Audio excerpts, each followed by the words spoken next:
હાલમાં ગુજરાતની રાજનીતિમાં ગરમાવો આવ્યો છે, કારણ કે કડી તથા વિસાવદરની જે પેટા ચૂંટણીઓ છે તે યોજાવાની છે, તેને લઈને તમામ પક્ષો છે પોતપોતાનો પ્રચાર કરી રહ્યા છે। તેવામાં રાજકીય પક્ષો હવે એકબીજાના નેતા ઉપર ગંભીર આક્ષેપો કરી રહ્યા છે। ત્યારે નીતિન પટેલ છે તે બળદેવજી ઠાકોર ઉપર આક્ષેપ કરે છે અને બળદેવજી ઠાકોર છે નીતિન પટેલ પર આક્ષેપ કરે છે। આજે તેની જ વાત કરવી છે। નમસ્કાર, આપની સાથે હું ભગવતી વિશાવાડિયા। અત્યાર સુધી તો રાજનીતિ માત્ર વિસાવદરમાં જ ગરમ હતી, જો કે હવે તો કડીમાં પણ રાજનીતિમાં જમાવટ થઈ ગઈ છે। ભાજપના દિગ્ગજ નેતા નીતિન પટેલ વિરુદ્ધ ફેસબુકમાં પોસ્ટ વાયરલ થઈ રહી છે, જેમાં કોંગ્રેસ નેતા અને પૂર્વ ધારાસભ્ય બળદેવજી ઠાકોરે ફેસબુકમાં પોસ્ટ મૂકીને ગંભીર આક્ષેપો લગાવ્યા છે। નીતિન પટેલના કથિત 25,000 કરોડના કૌભાંડની અરજી સાથે પોસ્ટ મૂકીને તેમણે રાજનીતિમાં ગરમાવો લાવી દીધો છે। જૂન 2023માં થયેલી આદિવાસી એકતા મંચના નામે થયેલી ફરિયાદની નકલો મૂકીને પોસ્ટ કરતા હડકંપ મચી ગયો છે। કરોડોના કૌભાંડની પોસ્ટ સોશિયલ મીડિયા પર વાયરલ થતા રાજકારણ ગરમાયું છે। બળદેવજી ઠાકોરે જમીન મુદ્દે નીતિન પટેલ સામે ગંભીર આક્ષેપ કર્યા છે, ત્યારે નીતિન પટેલે પણ તેમનો વળતો જવાબ આપ્યો છે। સૌથી પહેલા નીતિન પટેલ શું કરી રહ્યા છે તેના પર નજર કરીએ। મને જાણકારી મળી છે કે કડી વિધાનસભાની ચૂંટણીના અનુસંધાનમાં આજે કોંગ્રેસની એક હોટલમાં મિટિંગ હતી। એમાં કલોલના પૂર્વ ધારાસભ્ય શ્રી બળદેવજી ઠાકોરે એ મિટિંગમાં સંબોધન કરતા મારા ઉપર નામજોગ એવો આક્ષેપ કર્યો કે નીતિનભાઈએ કડી તાલુકામાં ગોપાલકોની મંડળીઓ બંધ થાય એ માટે બહુ પ્રયત્નો કર્યા છે। ત્યારે સ્વાભાવિક છે કે મારા નામજોગ થયેલા આક્ષેપને મારે જાહેરમાં જ ખુલાસો કરવો જોઈએ। એટલે હું કડી તાલુકાની અને ગુજરાતની જનતાને કોંગ્રેસના પૂર્વ ધારાસભ્ય બળદેવજી ઠાકોરના કારનામા વિશે ઘણી માહિતી જાહેર કરવા માગું છું। બધા જાણે છે પ્રમાણે બળદેવજી ઠાકોર કડીમાં કોંગ્રેસના ધારાસભ્ય હતા। એ પછી મારી સામે ચૂંટણીમાં એ હારી ગયેલા। ત્યાર પછી વિધાનસભા ક્ષેત્ર બદલી કલોલમાં ગયેલા અને કલોલમાં પણ ગઈ વિધાનસભાની ચૂંટણીમાં અમારા ભારતીય જનતા પક્ષના ઉમેદવાર શ્રી બકાજી ઠાકોર સામે કલોલ તાલુકો જ્યાં લગભગ 70%થી વધુ બક્ષીપંચ સમાજના મતદારો છે, એ વિસ્તારમાં એમની નિષ્ક્રિયતાના કારણે એમણે જે લોકોને 5 વર્ષથી હેરાન કર્યા, લોકોને બ્લેકમેલ કર્યા, પૈસા બનાવવાનું કામ કર્યું, એના કારણે વિધાનસભાની ચૂંટણીમાં કલોલની જનતાએ પણ એમને પરાસ્ત કર્યા છે। એટલે બળદેવજી ઠાકોર એક નિષ્ફળ અને સમાજમાં, ઠાકોર સમાજમાં, કડી કલોલ તાલુકામાં, આખા ગુજરાતમાં એક નાણાકીય રીતે બ્લેકમેલર તરીકે એ પ્રસ્થાપિત થયેલા છે।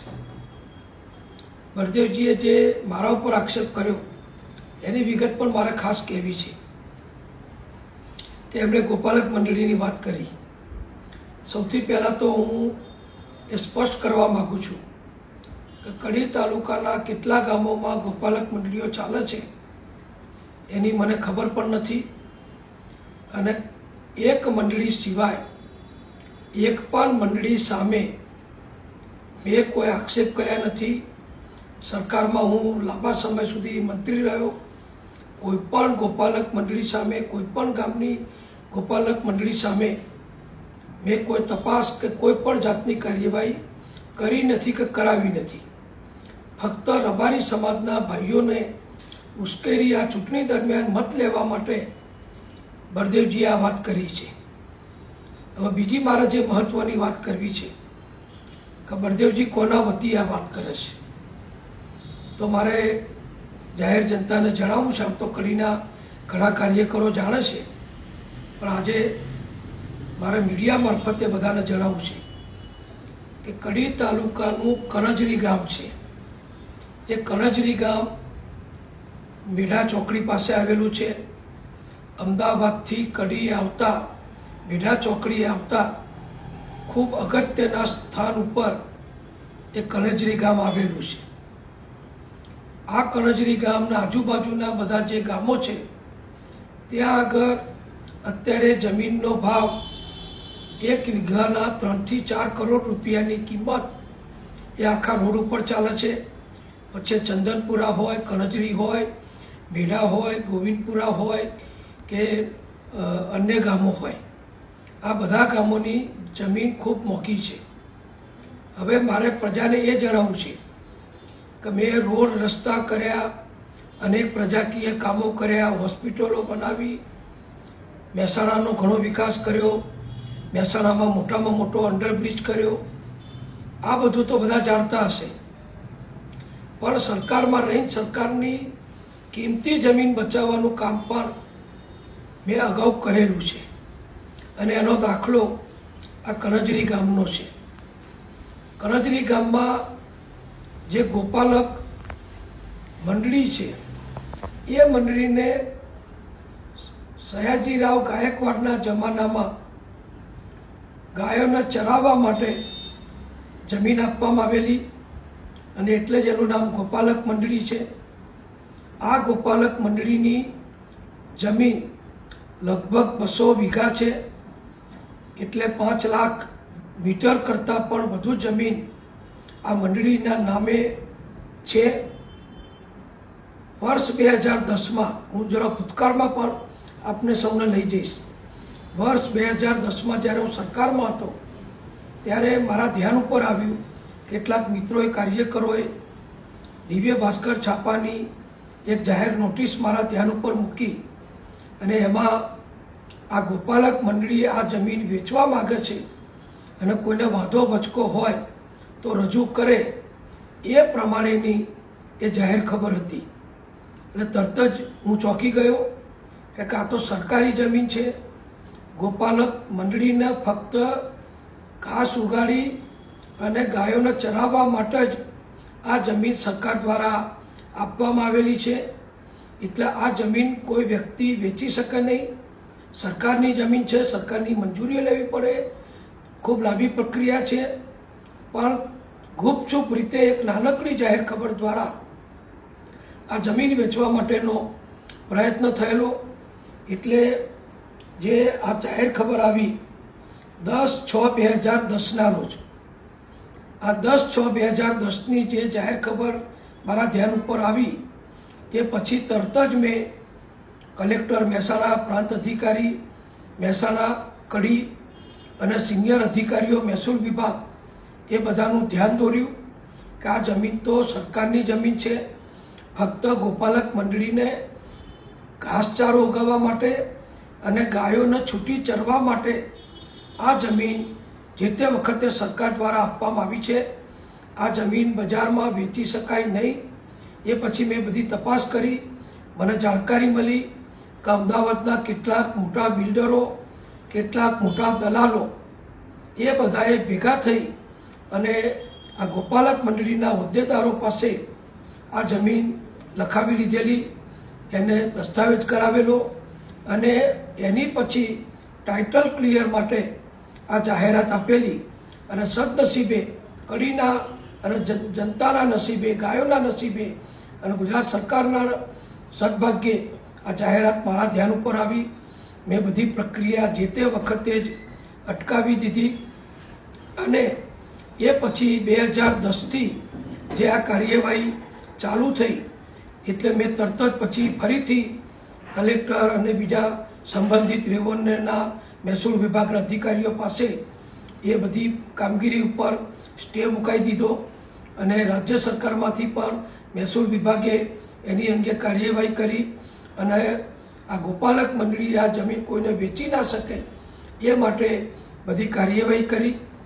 અને એ પછી મારા ઉપર કેટલાય રાજકીય દબાણ આવ્યા, કેટલાય વગદાર લોકોના દબાણ આવ્યા અને મને ઘણા લોકોએ જુદી જુદી જાતની એ વખતે 2010-11ની વાત કરું છું, ઓફરો કરી, પરંતુ એ બધામાં કોઈ પણ જાતની વાતમાં આવ્યા સિવાય મેં સરકારમાં પણ કહ્યું, જે લોકો મને ભલામણ કરવા આવતા હતા એમને પણ કહ્યું કે તમારે અહીંયા જો ગાયો ના રહેતી હોય, ના રાખવી હોય, ગૌચર ના રાખવું હોય તો સરકારના જમીન તમે પરત કરો. અધિકારીઓને મેં કહ્યું કે આ જમીન તમે ખાલસા કરો અને સરકારી એડે લઈ સરકાર ખાતે જમા કરી અને આ વિશાળ જમીનમાં આપણે કોઈ મોટી ઔદ્યોગિક જીઆઈડીસી ત્યાં બનાવીએ, કારણ કે એ વિસ્તારમાં અરવિંદ મિલ વગેરે મોટા ઉદ્યોગો ખૂબ આવ્યા છે. કડીના અમારા થોર રોડ ઉપર પણ ઘણા ઉદ્યોગ આવ્યા છે. એટલે ત્યાં નાના ઉદ્યોગો માટે, મધ્યમ ઉદ્યોગો માટે જીઆઈડીસીની ખૂબ જરૂર હતી ને હજુ પણ છે. એટલે મેં દરખાસ્ત કરેલી કે આ જમીન તમે ખાલસા કરી અને ત્યાં આગળ જીઆઈડીસીની સ્થાપના કરો અને ઉદ્યોગ ચાલુ કરો, જેથી આ અમારો ખાખરિયા ટપ્પો, કડી તાલુકો, કલોલ તાલુકો અને ગરીબ અને મધ્યમ વર્ગના અને મોટે ભાગે જે બક્ષીપંથના વસ્તી ધરાવતા ગામો છે એ સાણંદ સુધીના બધા ગામોના લોકોને ત્યાં આગળ મોટા પ્રમાણમાં રોજગારી પ્રાપ્ત થાય. અને પછી તો આખી કાર્યવાહી હાઈકોર્ટ સુધી પહોંચી. નામદાર હાઈકોર્ટમાં પણ આ અંગેની મેટર ચાલુ છે. મેં બધી જ જગ્યાએ મારા અંગત રીતે ત્યાં સ્ટે મૂકેલા છે. મેં અધિકારીઓને પણ કહ્યું છે કે તમે સરકારમાંથી નહીં કરો તો હું પણ ખાનગી વ્યક્તિ તરીકે, નીતિનભાઈ તરીકે, કડીના એક નાગરિક તરીકે પ્રજાની આ મિલકત છે, સરકારની જમીન છે, ગૌ માતાના નામે મળેલી જમીન છે, એ વેચી શકાય નહીં. મોટામાં મોટા બિલ્ડરો કે મોટામાં મોટા દલાલો એ મારી પાસે અનેક વખત આવતા હતા, પણ મેં બધાને નકાર્યા હતા. બધાને કોઈની વાત ઉપર ધ્યાન આપ્યું નહોતું. અને આજે પણ આ ગોપાલક જે કણજરીની જમીન છે એના ઉપર વેચાણ ઉપર સરકારનો તમામ પ્રકારનો સ્ટે છે. એટલે કોઈ પણ જગ્યાએ આ જમીન કોઈ લઈ શકે નહીં, વેચી શકે નહીં. એટલે મોટા મોટા બિલ્ડરો, મોટા મોટા દલાલો, એ દલાલો આ બધા માથા પછાડી મારી પાસે થાકી ગયા પણ કશું નથી કરી શક્યા. એટલે એમણે આજે આ ચૂંટણીનું નિમિત્ત આગળ કરી મારા ઉપર પ્રેશર લાવવા માટે બળદેવજી ઠાકોર, જે પોતે પણ કડી તાલુકાનો નહીં, મહેસાણા જિલ્લાનો કે ગુજરાતના એક મોટામાં મોટો જમીનનો દલાલ છે, અમદાવાદના મોટામાં મોટા બિલ્ડરો જોડે ઘણા પ્રોજેક્ટમાં બળદેવજીની ભાગીદારી છે. અને બળદેવજી નહીં ભાજપના કે નહીં કોંગ્રેસના, જે રાજકારણમાં હોય, જમીનોના ધંધામાં હોય, ગમે તે પક્ષના હોય, એ બધા સાથે એણે ભૂતકાળમાં પણ ભાગીદારી કરી છે. અને અત્યારે પણ એની ભાગીદારી ભાજપના બિલ્ડરો હોય કે કોંગ્રેસના બિલ્ડરો હોય, એ બધા સાથે એની ભાગીદારી ચાલે છે. અને ઝાલોડા ગામ જે બળદેવજીનું વતન છે, એ ઝાલોડા ગામના આજુબાજુના અનેક ઠાકોરોની, એટલે સેંકડો ઠાકોરોની જમીનો જે તે વખતે નીચા ભાવે સમજાવી પટાવી અને બળદેવજીએ ફક્ત એની દલાલી મેળવવા માટે આ બધા દસ્તાવેજો કરી આ જમીન બધી જ વેચાઈ મારી છે. આજે ઝાલોડા ગામના અસલ ખેડૂતો જે ઠાકોરો છે એમની પાસે 10% પણ પોતાની જમીન નથી રહી અને બધી જમીન બળદેવજીએ દલાલી કરી અને બહારના ઉદ્યોગપતિઓને, બહારના મોટા બિલ્ડરોને, બહારના મોટા જે અત્યારે પ્લોટ બનાવવાની, સ્કીમો બનાવવાની યોજનાઓ ચાલે છે એમના પર માટે વેચાણ કરી દીધી છે. બળદેવજી પોતે જ્યારે કશું નહોતા વિધાનસભાના સભ્ય, એ પહેલાં એમની પાસે કોઈ મિલકત નહોતી, સામાન્ય ઘરનો ખેડૂત હતો.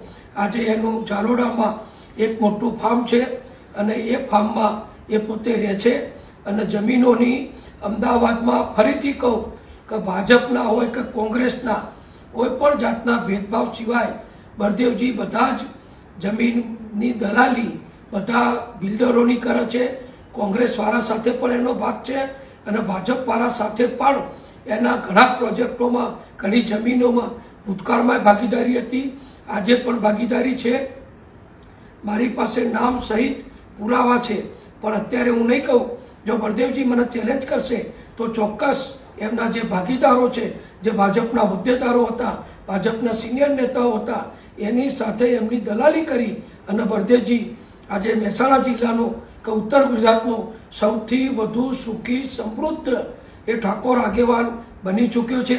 એટલે બળદેવજીને કહીશ કે તમારી જાતને પહેલાં જુઓ, તમારા કૃત્યને જુઓ, મારી સામે આગળ ના કરશો. મેં તો પ્રજાના વિકાસના નર્મદા સહિત અનેક કામો કર્યા છે.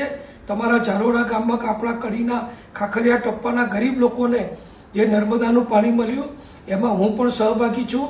પણ તમે તો ખેડૂતોની જમીનો નીચા ભાવે લખાઈ દીધી છે. કેટલાય ઠાકોરોના તમારી સામે આક્ષેપો છે, એ તમે બધો અભ્યાસ કરો અને પછી મારી સામે બોલો. બીજું હું એમને કહીશ કે આજે પણ તમે કેટલાય એવા જમીન માલિકોના દલાલ છો જેમણે અમદાવાદમાં રહી સાણંદ રોડ, કડી કલોલ રોડ, કડી થોડ રોડ એ બધા વિસ્તારમાં જે સેંકડો વીઘા જમીન ખરીદી છે એ મોટા મોટા જમીન માલિકોના તમે દલાલ છો. આજે પણ તમારી બેઠક એમના ત્યાં ચાલુ છે. એટલે તમારે મને કંઈ કહેવાની જરૂર નથી. તમારી જાતને જુઓ એટલે બધી વાતનો ખુલાસો આવે. હું બળદેવજીને સ્પષ્ટતા કરવા આ માહિતી નથી આપતો, પણ કડી તાલુકાની જનતા, મહેસાણા જિલ્લાની અને ગુજરાતની જનતા જે કદાચ 2-5% કોંગ્રેસમાં માનતી હોય તો જોઈ લે કે કોંગ્રેસના કેવા નેતાઓ આજે કોંગ્રેસની વકીલાત કરવા, કોંગ્રેસ માટે મત માગવા માટે નીકળ્યા છે અને મારા જેવા સામે આક્ષેપ કરે છે. આજે મને આનંદ છે કે 2010માં મેં જમીન જે સોદો અટકાયો, હજુ પણ અટકાયેલો રાખ્યો છે અને કોર્ટ મેટર બનેલી છે. એ જમીનની કિંમત જે બળદેવજી વેચાવા માગતા હતા એ જમીન આજે લગભગ 700 થી 800 કરોડ રૂપિયાની થઈ ચૂકી છે. એટલે મને આનંદ છે કે સરકારના પ્રજાલક્ષી કરોડો રૂપિયાના વિકાસના કામો મેં આખા ગુજરાતમાં કર્યા છે. પણ કડી તાલુકાની અમારા કણજરી ગામની ગોપાલક મંડળીની જે ટોપ લોકેશનવાળી અતિ કિંમતી જમીન છે એ જમીન સરકારની મેં પોતે વ્યક્તિગત સંઘર્ષ કરી અને વેચાણ થતી અટકાવી છે.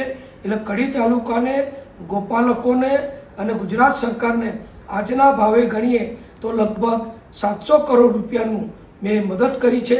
700 કરોડ રૂપિયા સરકારના આવા જે લેભાગુ અને દલાલ તત્વો છે એમના દ્વારા લૂંટાતી અટકાવી છે. જે પ્રમાણે નીતિન પટેલ છે તે પણ ગાજ્યા જાય તેમ નથી. બળદેવજી ઠાકોર સામે નીતિન પટેલે પણ હવે મોરચો માંડ્યો છે, જેના પગલે કોંગ્રેસના પૂર્વ ધારાસભ્ય બળદેવજી ઠાકોરે નીતિન પટેલ વિરુદ્ધ ફરી એક વખત સોશિયલ મીડિયા હટીને જાહેર સભામાં નિવેદન આપ્યું છે.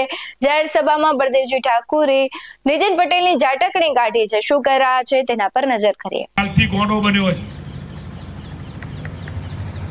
બળદેવજી. કઈ રીતે આગળ આયા એનું કાલનો ફોટો બનીને પેલા ફેસબુકમાં મૂક્યું છે એને. મારે એને કેવું છે કે મારા બાપા મર્યા ને મારા બાપા 100 વીઘા જમીન મૂકીને મર્યા છે. એમાં મેં ઘર બનાવ્યું છે, તારી જમીનમાં નહીં બનાવ્યું. આ ઇન્દિરા ગામમાં કેટલા લોકોની ફેક્ટરીઓ છે તમારા ગામ સિવાય? એ ફેક્ટરીઓ કોની છે? કોના ભાગીદારીની છે? એમાં મારે પડવું નથી. આપણા વાળાને કહું છું, એ ફેક્ટરીઓ તમને નહીં દેખાય. આજુબાજુમાં 200 વીઘાના જે જમીનો તમારા કડીના તમામ અને કલોલના બિલ્ડરો રાખીએ તમને નહીં દેખાય. પણ બળદેવજી પોતાની જમીનમાં એક ઘર રાખીને બેઠો છે, એ તમને દેખાય છે? એ મારે તમને કહેવું છે. લોકોને ઉશ્કેરવાની કામગીરી, સમાજ વચ્ચે ભાગલા પાડવાની કામગીરી, કુટુંબ વચ્ચે ભાગલા પાડવાની કામગીરી જ્યાં ભારતીય જનતા પાર્ટીના લોકો કરી રહ્યા છે એને ઓળખવાની કામગીરી તમે કરજો. એને તમે ઓળખજો. એની વાતમાં તમે ના આવતા. અને મેં કહ્યું ને કે આ સીટ જીતાશે તો જ્ઞાનીબેનનો ડંકો દિલ્હીમાં વાગશે, બળદેવજીનો ડંકો ગુજરાતમાં વાગશે અને તમારો બધો ડંકો કડીમાં વાગશે. આક્ષેપ પ્રત્યે આક્ષેપની વચ્ચે જે નીતિન પટેલ છે તેમણે કહેવાય છે એક વિડીયો મૂક્યો છે અને જે બળદેવજી ઠાકોર છે તે આક્ષેપ કરી રહ્યા છે. એટલે આમાં તપાસ થવી જોઈએ અને જે ખોટું છે તે સામે આવવું જોઈએ અને જો સાચું છે, આક્ષેપો સાચા છે અથવા જે આક્ષેપો ખોટા છે તો તેની પણ તપાસ થવી જોઈએ. આ મુદ્દે તમારું શું કહેવું છે? કમેન્ટ કરી જરૂરથી જણાવજો. આવા જ વધુ અહેવાલો સાથે ફરી મળતા રહીશું. તમે અમારી યુટ્યુબ ચેનલને સબસ્ક્રાઇબ કરવાનું, અમને ફેસબુક અને ઇન્સ્ટાગ્રામ પર ફોલો કરવાનું ભૂલશો નહીં. બાકી નવી અપડેટ્સ મેળવવા માટે આપ જોતા રહો BS9 ન્યૂઝ. નમસ્કાર.